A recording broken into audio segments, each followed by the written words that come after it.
Hi, I'm Kenneth Wajda. I'm a professional photographer here in Colorado, and welcome to another one of my photography talks. Today I want to talk about gear. Specifically, gear that can get wet. This is a Nikonos 4A. It's a solid piece of metal camera. I love the build quality. It's one of those cameras that I was kind of looking for if I could find an underwater camera. I always liked the early Nikonos. They had like a weird, thinner shape than this. And then they came out with this one, and then there was a 5, which had orange on it. And I thought, that might be fun to like shoot in bad weather, to shoot in the rain, to shoot in a downpour, to shoot in snow, or on the beach, or someplace where sand would wreck a regular camera, and you wouldn't want to take it. And so you'd miss stuff. This camera is the 4A, and I was at a camera show a couple years ago, and I haven't really shot it much, but I intend to. But when I was researching them, they were going for like maybe 100, 125, 150, and this was on a table for $35. And for $35, I thought, what does that buy? It's got a 35 2.5 lens. It's all weather sealed, certainly, because it's underwater. It has a viewfinder, but you don't actually focus through the viewfinder. You just look through the viewfinder, and it's got this big old window like a point and shoot, and then focuses by guessing a guesstimate of what your distance is. So this would be a good camera to use for zone focusing outside, or estimating, okay, you're about 5 feet away from me right now to the camera. I'll put this on 5 feet and then I'll shoot.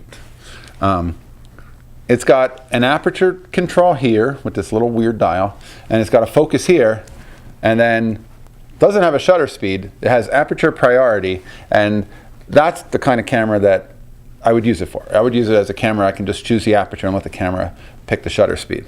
And you can hear it. It's like if you're inside of here and I'm pointing this toward the light, you can hear it's working as far as, this is how I tested it. You can hear that shutter. And then if I point it toward a dark area away from that light, and you can hear that shutter change to a slower shutter speed.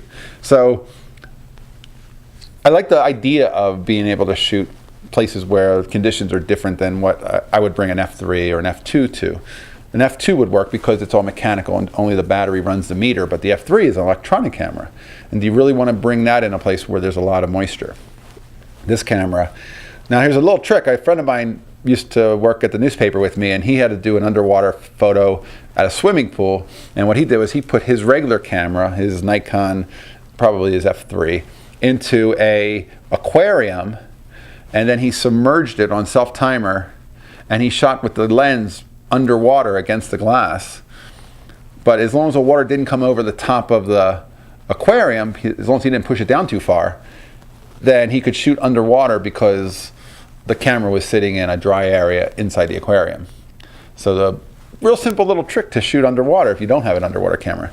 But these cameras, I think, are little workhorses for, if you find one that, sometimes I don't know how many people who bought them use them for anything other than underwater, but they're completely fine for above ground. And they are certainly something that I think they took care of. And if you find one that hasn't been used much, this one seems like it's in really mint condition, then I don't think you're going to have too much trouble, as opposed to some of them where people use them a lot. Maybe the seals need to be replaced and they need some maintenance. But this one, I'm going to use it above ground, and it's not going to get submerged. It's going to just get wet.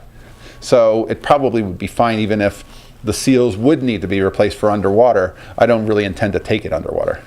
But maybe inside of a pitcher of beer would be a fun photo. You could do it with this because it's an underwater camera. All right, that's the Nikonos 4A. If you've used one of those, can you tell us your experiences? And I welcome comments. And thanks so much for watching. If you're enjoying these, hit the subscribe button, and we'll talk photography again tomorrow. Thanks again.